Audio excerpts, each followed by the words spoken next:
shifting gears as best as we could. Big Sean recently released his new album that just came out, and I haven't heard it yet, so we'll probably do a follow-up episode on this once I've heard it. And the only reason why I'm doing that is because I'm not gonna lie, I want to give Big Sean his just due, and I feel bad for Big Sean for a couple reasons. It seems like this always happens to him. So I don't know if you're aware of this, Alexia. So I think it was 2013. Obviously not. Yeah, obviously. I think it was back in 2013 or 2014. I'm sure you've heard rumblings, and we've talked about this before in the podcast, where there was a control verse, where Kendrick came out and was kind of like dissing everybody or calling everybody out. Well, on that record, that was a Big Sean record. And it was a record he put out for free because he couldn't clear the sample. And all anybody talks about from that record is Kendrick Lamar's verse. They don't talk about Big Sean's verse or nothing. And it was just kind of sad because it was supposed to be on this album, and he got outshined, like overshadowed by Kendrick Lamar. Fast forward a couple of years. Okay, but that happens. Yeah, but this is why I feel bad for him again. Fast forward to 2024, Big Sean, after I think like 2 or 3 years of not releasing any music, he came out and he dropped a single in the midst of Kendrick Lamar and Drake's beef. So nobody listened to it.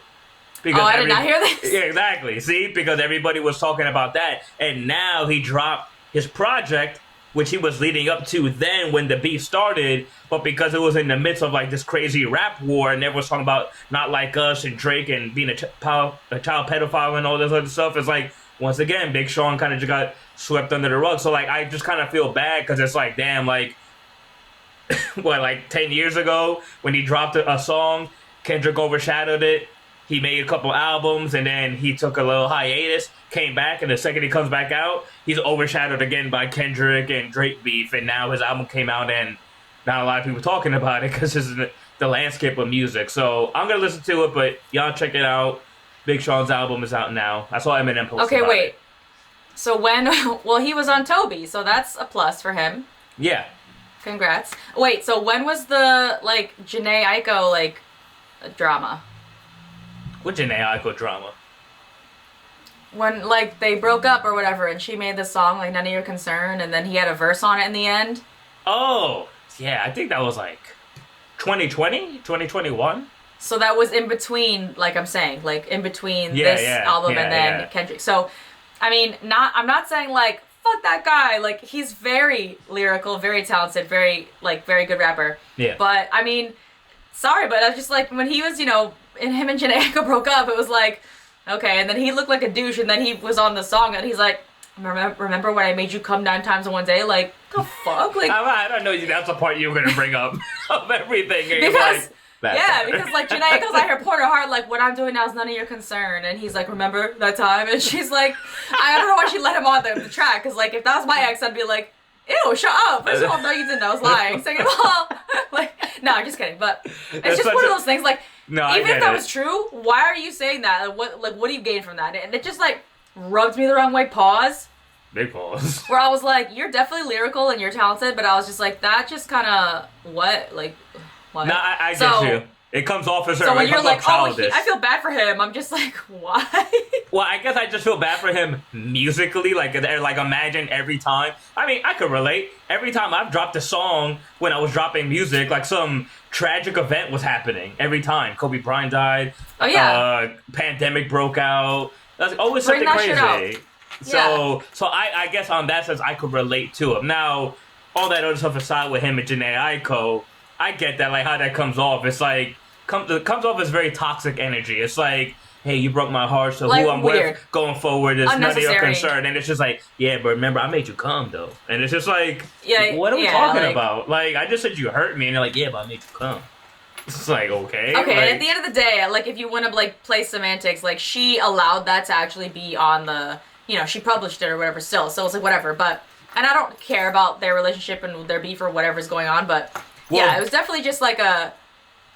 what's going on, and then all he says is that, and it's like, that, like, no, that has nothing to do with this. Nah, I get you. Well, since we're on the topic TMI right now, also.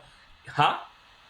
TMI also. Oh, yeah. Well, since we're on the topic of their relationship, because this also came out in a recent interview. So, because they've been together, they've been on and off, but seems like they've been together since then. They've had a child together recently. And Jhené Aiko has come back out and she's been on tour. She's been performing. And there was video footage where Big Sean was on stage with her performing one of his favorite songs, and he's like right behind her, and she kind of like punches him like, you know, in his schmeat area. And really? Yeah, kind of like playfully, but like she kind of hits him below the belt.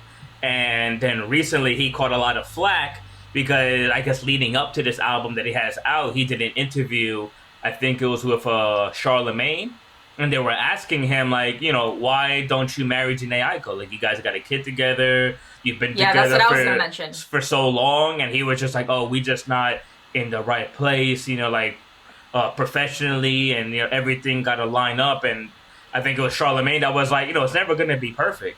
You know, like, I've been with my wife so much years, and we're still working on it, like, every day. Like, you know, he's like, so, like, what's going on? That's also, like, bleh. Yeah, and that came off back to a lot of people. Like, yeah, exactly. And all the girlies are like, girl, like, it's been 9 years. Like, he's not gonna marry you if he didn't marry you. Like, what else do you guys need? You have a kid. You went back and forth. Like, you're doing all this shit. Like, he's not gonna do it. Like, they're like, girl, like, let him go. Like, whatever. And I get how hard it is, especially with the kid and whatever. And now they're at a status where, like, their life isn't, like, private really, but that's sad. Like, so again. Yeah. And it makes her look like a joke, I guess. Yeah, like, you're making your woman look stupid, actually. So, like, okay, career-wise, like, oh my gosh, poor Big Sean, he tried to release shit and no one cared. Meanwhile, like, off, you know, camera, he's over here like, yeah, we broke up, but I made you come, though. And then, like, oh, I gotta say that again because I can't let you go. Like, I like your Big Sean impression. Well, that's not how he sounds, but you know what I mean. And then he's just like, yeah, we're not gonna get married. You're gonna stay on the low. Like, oh, look with the bars. Want me to keep going? Yeah, let's go with the bars. Make you come though on the low. I'm a bum, yo. Like, all right. Yeah, exactly. All right. I got you. Anyway, putting down. But yeah, so I just wanted to give a shout out because his album dropped. So if you guys are a fan of us and, you know, like, listen to new hip hop music. Oh, you're gonna synonymize us. If you're a fan of us, you're gonna go listen to Big Sean. Thank you very much. Let me just tell you, Chris, I can say that. I don't fucking care. Well, Alexia said her piece, guys. We have different stands on Big Sean. I'm like, I feel bad for him. You go, fuck that nigga. I did not say that. He didn't make me come. Not joking. I'm joking. I'm sorry, Raheem. Wait, pause! Big Paul. Whoa. Big Paul. Yeah. Wow. But yeah, obviously we're different. But yeah, just check it out. But changing tracks.